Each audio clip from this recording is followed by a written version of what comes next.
ناظرین، حضرت لقمان رحمۃ اللہ علیہ کی شخصیت ایک ایسی مثال ہے جس سے انسانیت کو ہمیشہ رہنمائی حاصل ہوئی۔ آپ ایک عظیم حکیم، دانا اور مصلح تھے جن کی حکمتوں اور نصیحتوں کو آج بھی سننا اور عمل کرنا ہمارے لیے باعث فخر ہے۔ حضرت لقمان کا ذکر قرآن مجید میں بھی آیا ہے، جہاں اللہ تعالیٰ نے آپ کو حکمت و دانش سے نوازا اور آپ کی زندگی کے بعض واقعات کو بطور درس بیان کیا۔ حضرت لقمان کا شمار ان لوگوں میں ہوتا ہے جو بہت کم عمری میں حکمت و دانائی کی بلند ترین سطح تک پہنچے۔ آپ کے علم کا یہ راز تھا کہ آپ نے ہمیشہ اللہ کی رضا کو مد نظر رکھا اور زندگی کے ہر معاملے میں عدل، صبر اور حکمت کو اپنایا۔ آپ کی زندگی کا ایک مشہور واقعہ یہ ہے کہ آپ نے اپنے بیٹے کو جو نصیحت کی وہ آج بھی ہمارے لیے قیمتی خزانہ ہے۔ حضرت لقمان نے اپنے بیٹے کو اللہ کے ساتھ شرک نہ کرنے کی تاکید کی، والدین کی عزت کرنے، نماز قائم کرنے اور اللہ کے راستے پر چلنے کی اہمیت بتائی۔ اس کے علاوہ حضرت لقمان نے ہمیشہ ان باتوں کو اپنانے کی کوشش کی جو دنیا میں انسان کے لیے مفید اور آخرت میں اس کے لیے کامیابی کی راہ ہموار کریں۔ آپ کی یہ حکمت و دانش اس بات کو واضح کرتی ہے کہ حکمت صرف علم میں نہیں بلکہ عمل میں بھی ہوتی ہے۔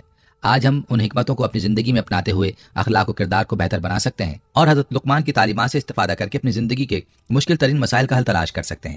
تو اس ویڈیو میں ہم آپ کو حضرت لقمان رحمۃ اللہ علیہ کے ان بے شمار حکمتوں بھرے واقعات کے بارے میں تفصیل سے بتائیں گے تاکہ ہم سب اپنی زندگی میں ان کی تعلیمات کو عملی طور پر اپنا سکیں۔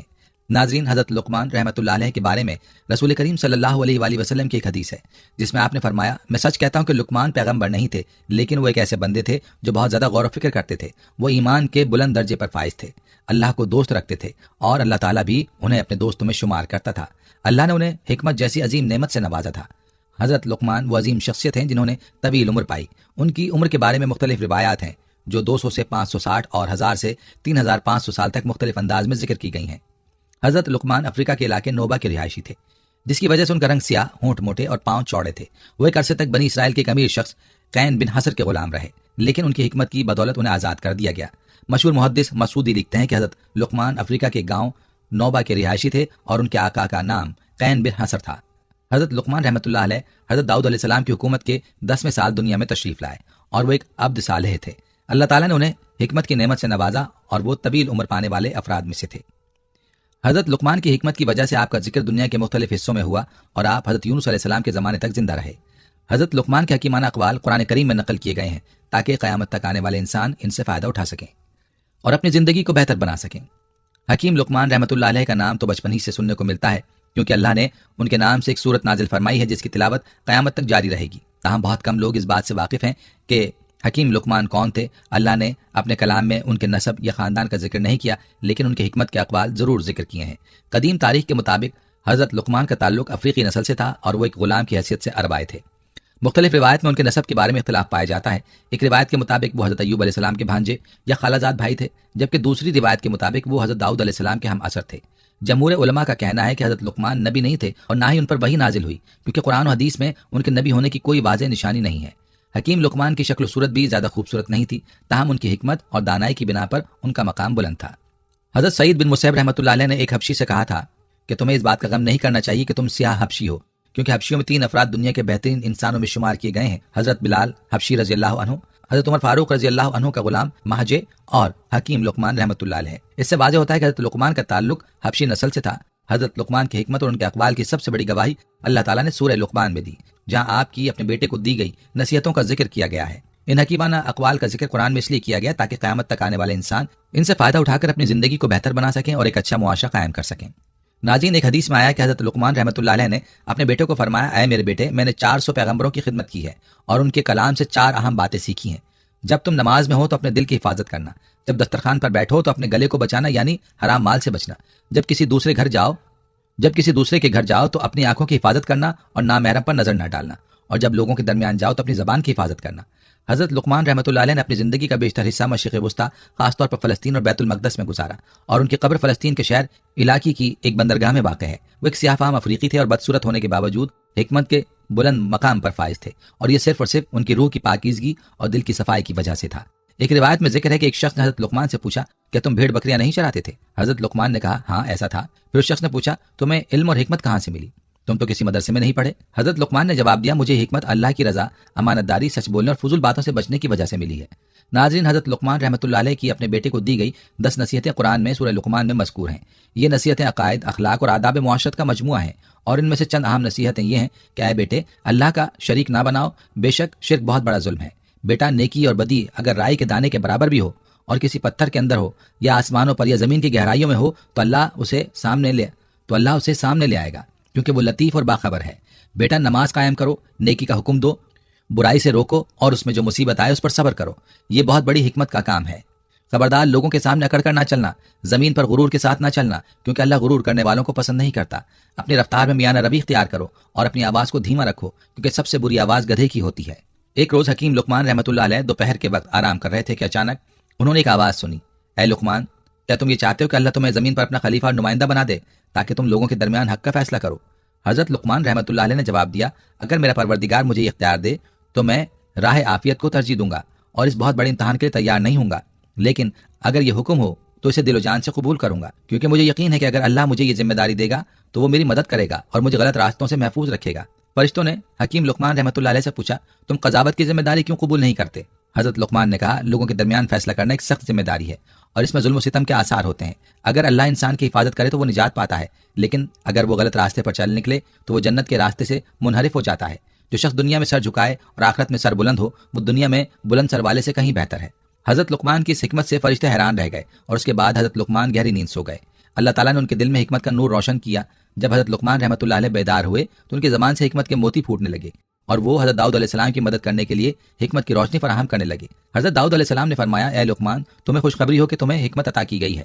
ناظرین، آج ہم آپ کو حضرت لقمان علیہ السلام کی زندگی کے کچھ اہم واقعات اور حکمتیں سنائیں گے، جن میں ہر ایک کے لیے قیمتی سبق اور نصیحت موجود ہے۔ ایک دفعہ ایک مالدار شخص جو کہ خواہشات میں ڈوبا ہوا تھا، ایک چشمے کے کنارے بیٹھا تھا اور جوا کھیل رہا تھا۔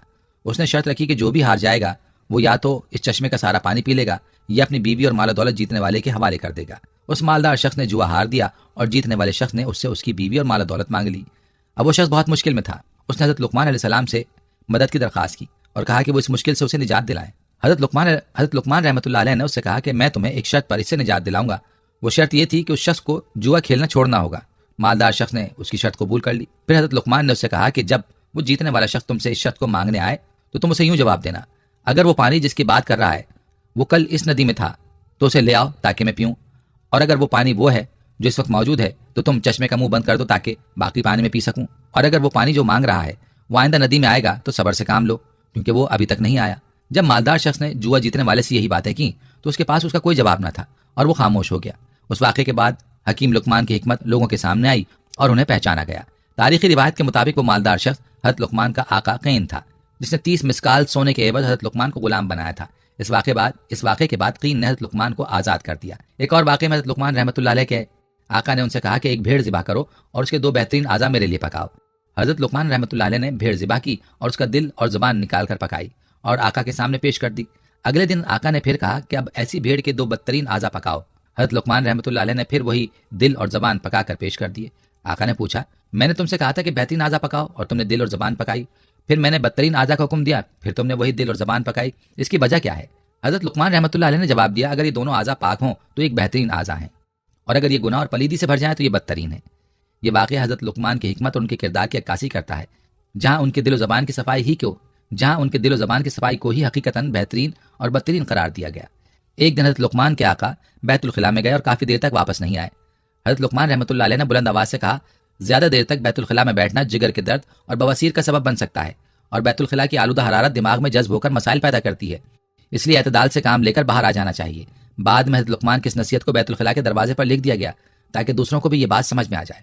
حضرت لقمان رحمۃ اللہ علیہ کے آقا کے پاس بہت سے باغات اور غلام تھے۔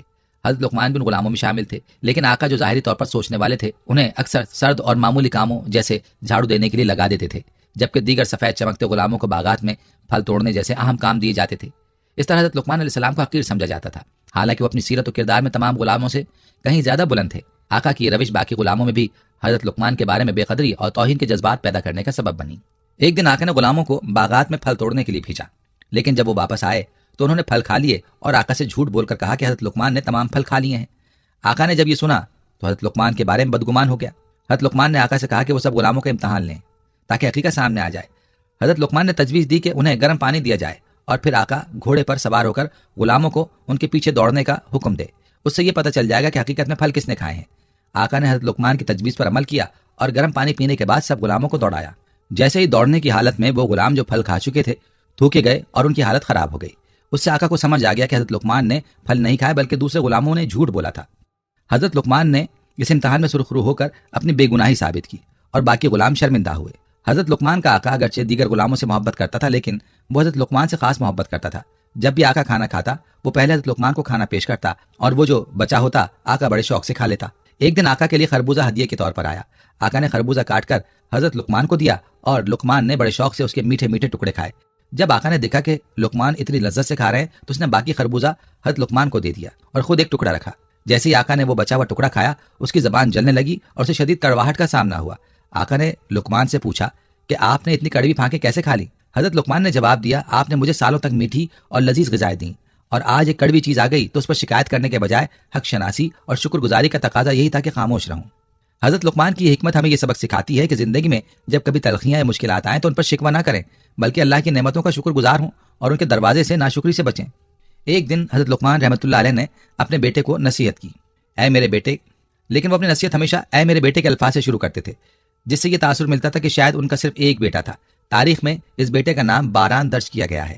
تاہم حضرت لقمان کی نصیحتیں تمام اولاد کے لیے تھیں، اور یہ ایک تجربہ کار خطیب کا انداز ہوتا ہے کہ وہ بڑے افراد کو مخاطب کر کے چھوٹوں کی توجہ حاصل کرتے ہیں اور انہیں اہم باتیں سکھاتے ہیں۔ حضرت لقمان رحمۃ اللہ علیہ نے اپنے بیٹے سے کہا، بیٹے اپنے دل کو لوگوں کی پسند اور ناپسند سے وابستہ نہ کرو، کیونکہ ایسی کوئی چیز انسان کے قابو میں نہیں آتی، چاہے وہ جتنی بھی کوشش کرے۔ بیٹے نے کہا، بجان مجھے اس بات کو بہتر طور پر سمجھانے کے لیے کوئی عملی مثال دیں۔ حضرت لقمان نے فرمایا، اچھا اٹھو اور گھر سے باہر چلو تاکہ میں تمہیں سبق سمجھا سکوں۔ حضرت لقمان اور ان کے بیٹے گھر سے باہر نکلے۔ ان کے ساتھ ایک گدھا بھی تھا۔ حکیم لقمان اس پر سوار ہو گئے اور ان کا بیٹا پیدل چل رہا تھا۔ جب وہ ایک گروہ کے قریب پہنچے تو لوگوں نے یہ منظر دیکھا اور کہا، یہ بوڑھا کتنا بے رحم ہے کہ خود تو گدھے پر سوار ہے اور اس کا بیٹا پیچھے پیچھے پیدل چل رہا ہے۔ حضرت لقمان نے اپنے بیٹے سے کہا، کیا تم نے ان کی باتیں سنی؟ بیٹے نے کہا، جی ہاں۔ حضرت لقمان نے فرمایا، اب میں پیدل چلوں گا اور تم گدھے پر سوار ہو جاؤ۔ چند قدم چلنے کے بعد حضرت لقمان اور ان کا بیٹا ایک اور گروہ کے پاس پہنچے، جنہوں نے کہا، یہ دونوں کتنے بد تربیت ہیں۔ باپ کو چاہیے تھا کہ وہ گدھے پر سوار ہوتے اور بیٹے کو پیدل چلنے کا نہیں کہتے۔ بیٹے کو چاہیے تھا کہ وہ اپنے بوڑھے والد پر رحم کرتا اور اسے گدھے پر سوار ہونے دیتا۔ حضرت لقمان نے اپنے بیٹے سے کہا، کیا تم نے ان کی باتیں سنی؟ بیٹے نے کہا، جی ہاں۔ حضرت لقمان نے فرمایا، اب ہم دونوں گدھے پر سوار ہوتے ہیں۔ دونوں گدھے پر سوار ہو گئے اور چلتے ہوئے ایک اور گروہ کے پاس پہنچے، جنہوں نے کہا، دونوں بے رحم ہیں، دونوں سوار ہو کر بے زبان جانور پر سوار ہیں اور اس پر اتنا وزن ڈالا ہوا ہے کہ اس کی کمر ٹوٹ سکتی ہے۔ بہتر تھا کہ ایک سوار ہوتا اور دوسرا پیدل چلتا۔ حضرت لقمان نے بیٹے سے پوچھا، کیا تم نے ان کی باتیں سنی؟ بیٹے نے کہا، جی ہاں۔ حکیم لقمان نے فرمایا، اب ہم دونوں گدھے کے پیچھے پیچھے پیدل چلتے ہیں۔ اب دونوں گدھے سے اتر کر پیچھے پیچھے چلنے لگے۔ جلدی ایک اور گروہ کے پاس پہنچے، جنہوں نے کہا، یہ دونوں جاہل ہیں، سواری کے ہوتے ہوئے پیدل چل رہے ہیں اور جانور کو خالی چھوڑا ہوا ہے۔ لقمان علیہ السلام نے اپنے بیٹے سے کہا، کیا تم نے ان لوگوں کی باتیں سنی؟ بیٹے نے کہا، جی ہاں۔ حضرت لقمان نے فرمایا، اب کیا ہم لوگوں کو خوش کرنے کے لیے اور کچھ کر سکتے ہیں؟ آخرکار حضرت لقمان نے اپنے بیٹے کو یہ بات سمجھائی کہ جب تک آپ لوگوں کو خوش کرنے کی کوشش کرتے رہیں گے آپ کبھی بھی کامیاب نہیں ہو سکتے۔ اس لیے خدا کی رضا اور خوشنودی کو اپنا مقصد بناؤ تاکہ تم دنیا اور آخرت میں کامیاب ہو سکو۔ روایت میں ہے کہ ایک دن لقمان رحمۃ اللہ علیہ نے اپنے بیٹے کو 3 اہم نصیحتیں کی اور کہا، بیٹے ان 3 نصیحتوں کو اپنی یادداشت میں محفوظ رکھو اور ان پر عمل کرو۔ سب سے پہلی بات یہ ہے کہ اپنا راز اپنی بیوی سے نہ کہو۔ دوسری بات یہ ہے کہ حکومتی اہلکاروں سے دوستی نہ رکھو، اور تیسری بات یہ ہے کہ کسی نئے اور مالدار شخص سے قرض نہ لو۔ جب حضرت لقمان دنیا سے رخصت ہو گئے تو ان کے بیٹے نے ان نصیحتوں کو آزمانا شروع کیا تاکہ یہ سمجھ سکے کہ ان باتوں کو ماننے سے کیا نقصان ہو سکتا ہے۔ اس نے گوسفند ذبح کیا اور اس کی لاش کو بوری میں ڈال کر گھر لے آیا، پھر اس بوری کو پلنگ کے نیچے دفن کر دیا اور اپنی بیوی سے کہا کہ میرے ایک دشمن کو میں نے قتل کر کے یہاں دفن کر دیا ہے، اس راز کو چھپانا اور کسی کو نہ بتانا۔ اس کے بعد اس نے اپنے محلے کے ایک حکومتی اہلکار سے دوستی کر لی اور روزانہ اسے دعوت دیتا رہا۔ ایک نیا مالدار نوجوان بھی تھا جس نے محنت کر کے دولت کمائی تھی۔ حضرت لقمان کے بیٹے نے اس سے کچھ درہم قرض لیے اور انہیں گھر میں چھپا کر رکھ لیا۔ کچھ دنوں بعد لقمان کے بیٹے کا اپنی بیوی سے جھگڑا ہو گیا۔ اس نے بلند آواز میں کہا، اے خون ریز عورت، تم نے ایک بے گناہ شخص کو قتل کر کے دفن کر رکھا ہے اور اب مجھے بھی مارنے کی کوشش کر رہی ہو۔ یہ آواز حکومتی اہلکار کے کانوں تک پہنچی جو حضرت لقمان کے بیٹے کا دوست بن چکا تھا۔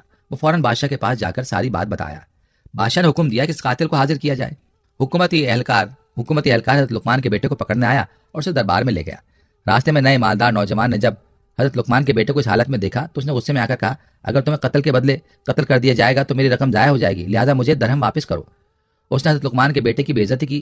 لوگ وہاں جمع ہو گئے اور حضرت لقمان کے بیٹے کو بادشاہ کے دربار میں لے گئے۔ بادشاہ نے حضرت لقمان کے بیٹے سے کہا، تم تو لقمان کے بیٹے ہو، تمہیں قتل و غارت میں ملوث نہیں ہونا چاہیے تھا۔ لقمان کے بیٹے نے جواب دیا، میں نے کسی بے گناہ کو قتل نہیں کیا۔ حکومتی اہلکار نے کہا، یہ جھوٹ بول رہا ہے، اس نے کسی کو قتل کر کے دفن کر رکھا ہے۔